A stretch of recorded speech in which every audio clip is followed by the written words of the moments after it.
मैंने यहाँ पे मान लिया late R1, R2 and R3 resistors are connected in parallel.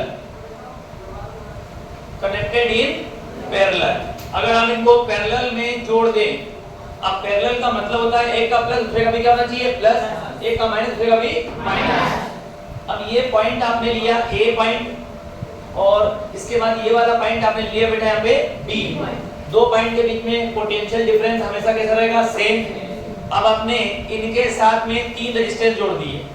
ये R1 लिया अपन ने, यहाँ से लिया R2 और यहाँ से लिया R3, ठीक है। ये आपने रेजिस्टेंस आपस में जोड़ दिए इस प्रकार से। यहाँ से यहाँ तक जाएंगे आप, इसे कनेक्ट करेंगे बैटरी के साथ। बैटरी का पोटेंशियल या वोल्टेज कितना मान लिया अपन ने V, तो यहाँ से I करंट आएगा, यहाँ भी करंट क्या रहेगा I। लेकिन अब ये करंट क्या होगा, तीन अलग अलग जगह जाएगा तो बढ़ जाएगा ना भाई। अब सेम करंट नहीं जाने वाला क्योंकि इसके तीन रास्ते अलग अलग हो रहे हैं। तो यहाँ से जो करंट फ्लो होगा वो हो जाएगा I1, इसमें जो करंट फ्लो होगा वो हो जाएगा I2, इसमें करंट फ्लो होगा कितना जाएगा I3। लेकिन जिस पॉइंट पर जुड़े हुए हैं तीनों रेजिस्टेंस, वो दोनों पॉइंट सेम है आपके, तो सभी रेजिस्टेंस के अक्रॉस पोटेंशियल का डिफरेंस जो है वो सेम होगा। सभी में पोटेंशियल कैसा रहेगा, सेम। ये R1 है, ये R2 है, ये क्या आपका R3। यहाँ पोटेंशियल V रहेगा, यहाँ पोटेंशियल V रहेगा, यहाँ पोटेंशियल क्या रहेगा V। समझे आप लोग। अब ये जो करंट गया ये कितने भागों में बढ़ के बेटा, 3। तो इस I का मान I1 plus I2 plus I3 के बराबर। I का मान I1 plus I2 plus I3 के क्या जाएगा बराबर। अब हमने डायग्राम के अनुसार, चित्र के अनुसार आपने यहाँ पर I का मान निकाला। I बराबर हो जाएगा I1 plus I2 plus I3 हो जाएगा। अब आपने फिर से ओम का नियम लगाया। सभी जानते हैं ओम के नियम अनुसार V इक्वल टू होता है I इंटू R। मुझे मान किसका निकालना है बेटा, I का मान निकालना है। तो I बराबर R मल्टीप्लाई में कहाँ जाएगा, डिवाइड हो जाएगा बेटा V अपान R। हो जाएगा V अपान R। समझे आप लोग। तो ये I1 का मान V अपान R1, I2 का मान V अपान R2, I3 का मान V अपान R3। तो यहाँ पर इसको दिया इक्वेशन नंबर 1, इसको दिया इक्वेशन नंबर 2, और यहाँ से I का मान यहाँ पुट किया तो I बराबर हो जाएगा V अपान R बराबर V अपान R1 बराबर प्लस में V अपान R2 प्लस में V अपान R3।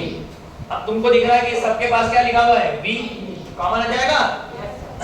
V अपान R बराबर यहाँ से V कॉमन ले लिया, यहाँ बचेगा R1 1 अपान R2 1 अपान R3।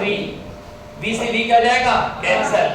तो पैरेलल कॉम्बिनेशन के लिए 1 अपान R का मान 1 अपान R1 प्लस 1 अपान R2 प्लस 1 अपान क्या होता है R3। समझे आप लोग। अब अगर इन तीनों का एलसीएम लिया जाए तो एलसीएम आएगा R1 R2 और क्या आएगा R3। R1 R2 और R3। ये R1 के से अगर इसको डिवाइड करेंगे तो R1 से डिवाइड करने पे R1 कट जाएगा, क्या बचेगा R2 और R3। तो यहाँ पे आएगा R2 प्लस R3, फिर इससे इसको डिवाइड करोगे कौन कट जाएगा R2, क्या बचेगा R1 R3। ये आ जाएगा R1 R3 प्लस इससे डिवाइड करोगे कौन कट जाएगा R3, क्या बचेगा R1 R2 बराबर क्या है बेटा आपका 1 अपान R। और R का मान निकालना है मुझे, तो मैं इसको उल्टा कर दूंगा रेसिप्रोकल। R कहां चले जाएगा ऊपर, 1 कहां आएगा नीचे। अगर हमने LHS को पलटा है तो RHS को भी क्या करना पड़ेगा, पलटना पड़ेगा। तो नीचे वाला कहां जाएगा ऊपर, ऊपर वाले कहां आएंगे नीचे। ये आ गया R1 R2 R3 अपान में R1 R2 plus R2 R3 plus R3 R1।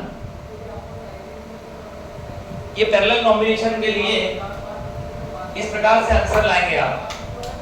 अभी मैंने 3 रेजिस्टेंस दिए थे, 3 को जोड़ा है। 2 रेजिस्टेंस होंगे तो 2 को जोड़ेंगे, 4 रेजिस्टेंस होंगे तो 4 को जोड़ेंगे। समझे आप लोग। और तुम्हें ये वाला फार्मूला अच्छे से याद रखना है। 1 अपान R बराबर क्या होता है 1 अपन R1 प्लस 1 अपन R2 प्लस 1 अपन R3 उतारिए 1 अपन R इक्वल टू होता है 1 अपन R1 प्लस 1 अपन R2 प्लस 1 अपन R3। ये फार्मूला तुम्हें अप्लाई करना होगा हमेशा।